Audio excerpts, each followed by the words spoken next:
The following is a presentation of the Belly Up Sports Media Network. Now up to bat. Stolen bases were up big time this week. I believe opening day, 21 stolen bases, a 94% success rate. Those are the best numbers since 1907. Brandon, did we get the stolen bases wrong this year? What were we thinking? Brandon, you are muted. Get yourself together, man. Yeah, in shambles over here.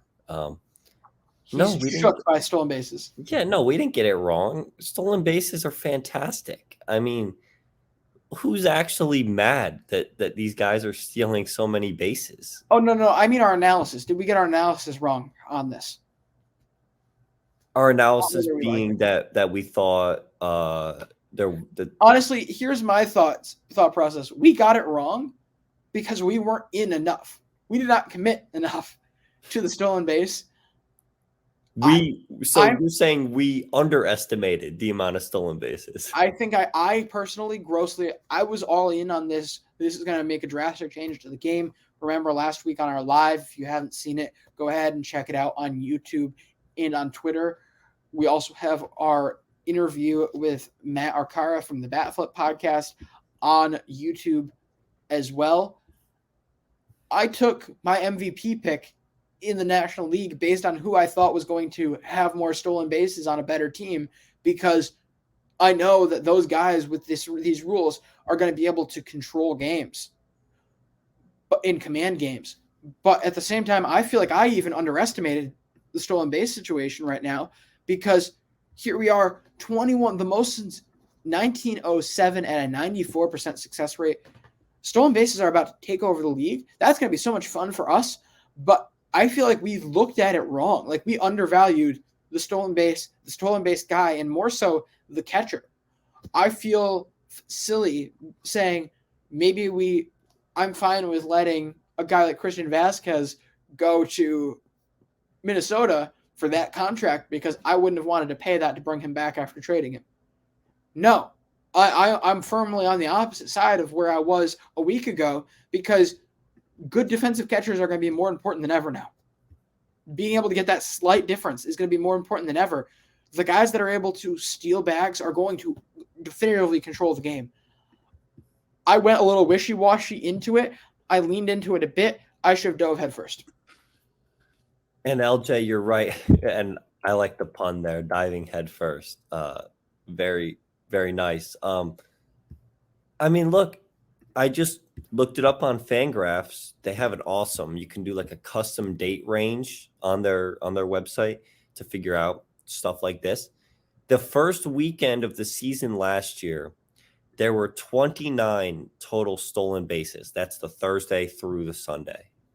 This year, Thursday through Sunday, there were 70.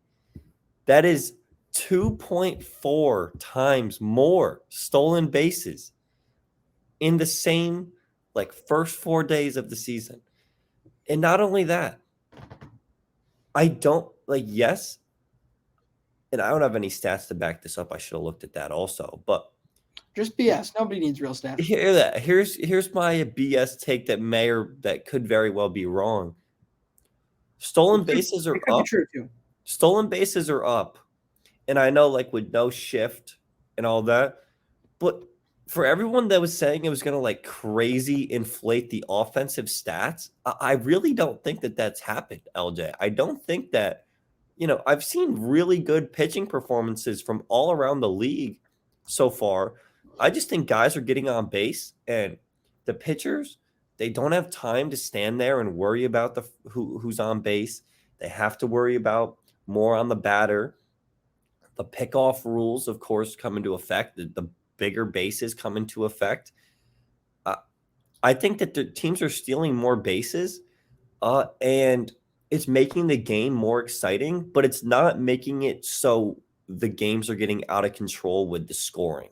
Is my take. Which that's fair, because I do think the scoring is up both because guys are getting more hits and there's more runners in scoring position because of this, but it's not an obscene amount, it's not enough to make it unenjoyable. Like the baseball is still enjoyable with it, if not more enjoyable.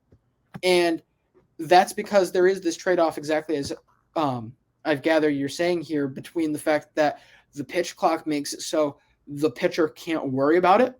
The pitchers also are the most helped by the pitch clock because sure you don't get the same rest time, but you look at like Garrett Cole's start.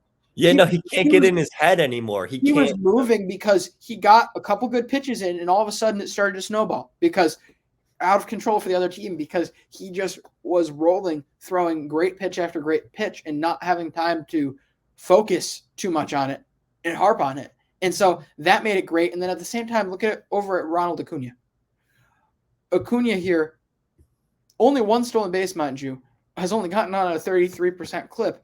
You expect Ronald Acuna to be somewhere up towards 400 on base this year. So those numbers are about to spike. As a leadoff hitter, he should get more opportunities too to get on like that. What he's doing out there, he's taking massive leads with no intention of actually going on those first couple pitches. He's goading these pitchers into using up their 2 pickoff attempts, and then he's going on first motion. And so it's just going to make a crazy, amazing product, especially with these fast guys who are willing to take a gamble like that says basically his gamble with running on first motion is odds are you're not going to use your 3rd pickoff attempt. If you do, the odds of you being able to throw over to first and then have the first baseman get the ball to second before I can get to second, I'm willing to take that chance. That's what he's saying out there. And that's making the game even better and you're allowing stars to have more control over the game with this. That's what's so cool. But Brandon, do you have any other thoughts before we wrap up? I got one last thing on that point, and then we can wrap up. I looked at and I noticed this from looking at box scores of the Yankee games over the weekend. So Gleyber Torres has already stolen 2 bases this year. Last year, he only had 10 the whole year and is a 40th percentile sprint speed guy. He's not even in the top half of like the fastest players in the league. And even he thinks that it's in his advantage to be going out there and trying to steal bases. That is the whole point of the rule. It's that, look, these guys who aren't that quick, it's like, yeah, but if I can just get to second and get myself into scoring position for my team, that's what's exciting about it, is you're going to see guys that we're not used to seeing running. They're going to be really eager to try to get into scoring position now, and it's going to make it so much more exciting.